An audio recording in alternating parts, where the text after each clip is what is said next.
gonna start off with 21 Savage, man. Earlier today, TMZ reported, that 21 Savage was released from immigration's custody today. He's still pending, that deportation hearing to see if he would definitely be, deported, out of, the United States of America. But he is free, today, and they did release a statement. His legal team, and I'll read that statement real quick. He says he will not forget this ordeal or any other father, son, and family members and faces people he was locked up with or remain unjustly incarcerated across the country. And he asks for all the hearts and minds to be with them. That his lawyer put that statement out today. So 21 Savage, is still looking, most likely maybe still will be deported, but right now he is free. He did come out, was released on bond today. What do you think about this, SamAnt? 21 Savage being released today? Well, based off of what he did, I'm glad that he's out, because they were saying, based off of him not being a threat or a menace to society at the time that he was arrested, and just based off of the things that he was doing in the community, there was no reason why he was held in custody for that long, for that amount of reasoning. So for that reason, I'm happy. Now, you have a lot of people that they're playing the fence here. A lot of people are happy he's out. A lot of people are now upset because the whole father situation and his upbringing. And we talked about it, and I might have threw a little, I maybe threw it under a bus a little prematurely, because people were really upset about that. And even though I may feel a little bit, I may feel this kind of the same. I don't really back off of my statements on that. I could see where people were really moved by that. What he said, people wanted to believe in what he said, and I understand that completely. So I get where people are upset at him when he was saying that his dad was this, when his dad is supposedly that, when he was saying that he was here, when he was supposedly something completely different. You can't do that to the people. So you got some explaining to do in regards to that. Damn it, to your core fans, fuck everybody else, but to your fans that really believed in you, you have something to talk about that. Happy to see him out. Yeah. Hopefully we can see his case go to where he can get a visa and continue to do what he does out here, because I do believe he deserves to be here if he wants to be here. Well, the ICE spokesman, Brian Cox, they released a statement at the time saying U.S. Immigration and Customs Enforcement arrested unlawfully present United National Kingdom 21 Savage during a targeted operation with the federal and local law enforcement partners early Sunday, which was Super Bowl Sunday in Metro Atlanta. It said Mr. Joseph was taken into ICE custody as he is unlawfully present in the U.S. and also is a convicted felon. He said the status of his deportation remains up in the air.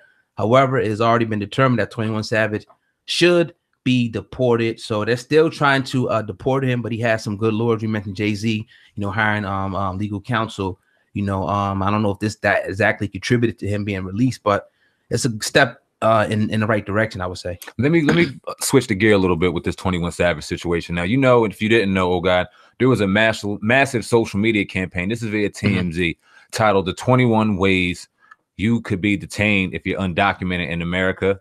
It had a lot of celebrities in it: Kendrick Lamar, Post Malone, Khaled, Jesse Williams, SZA, J. Cole, T.I., Future, Mike Tyson, America Ferrera. I don't even know who that is, but a lot of people. It's an election year. This whole situation going on unjustly. You see a lot of the celebrities moving to a certain area. Was all this just a way to just put one side against the other, and red versus blue, campaign versus not, just get us ready? Was this all set up? If you look at it could be, I always look at, I always try to look at all sides. A lot of people say don't look at the conspiracy stuff.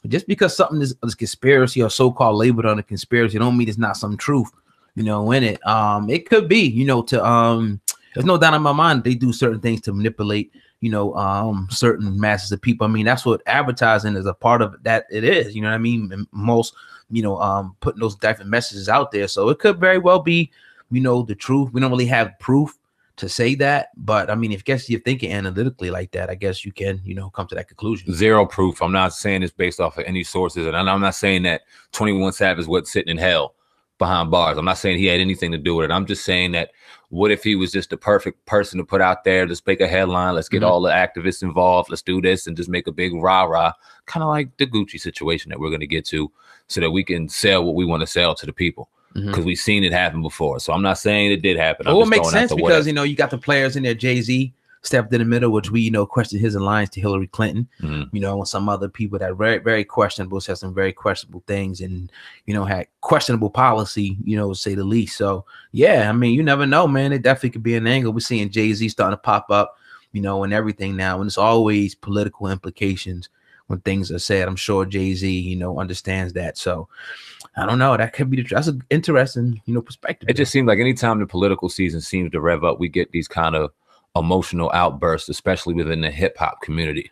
Damn.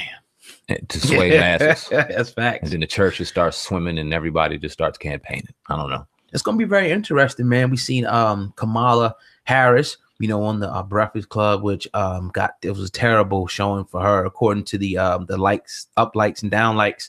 She got, it was 6,000 or 4,000, something like that, 200,000 views. Willie D did a video about it, and you read the comments. A lot of people are not feeling her, sort of like Cory Booker. So it's gonna be interesting to see where people, put their alliance. I think a lot of people are going to join up with Bernie this time around, Bernie Sanders, and we'll see. It's going to be interesting. Yeah, I really can't comment on who. I'm not sure. I've really paid too much close attention to it because I'm kind of looking at the outskirts of everyone else's maneuvers and who and why.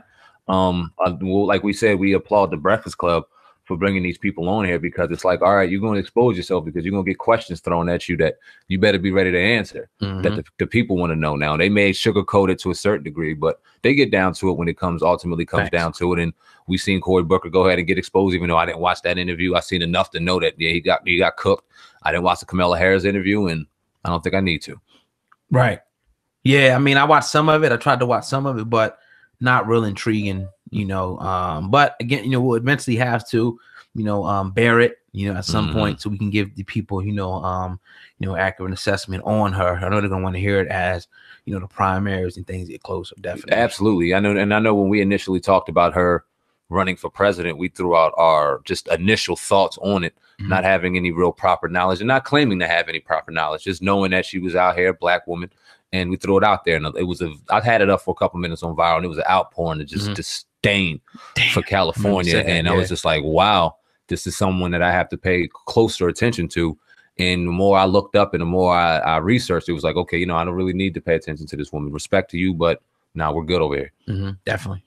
That's it. Yeah, man. But you tuned into the Uncensored Truth podcast with your brother Old God and SamAnt, not Sam, man, but SamAnt. Going in today on this Tuesday. As always, we need your participation just to do a few things here. Hit the like button and make sure that you share this video. I want to talk about this story, SamAnt. We kind of seen this yesterday, but we decided not to do it, with the Dame Dash situation, because we kind of wanted to wait till we got more context. But, it seems like it's been gained a little bit of steam since we, last spoke yesterday. So Dame Dash, sat down, I think on his network.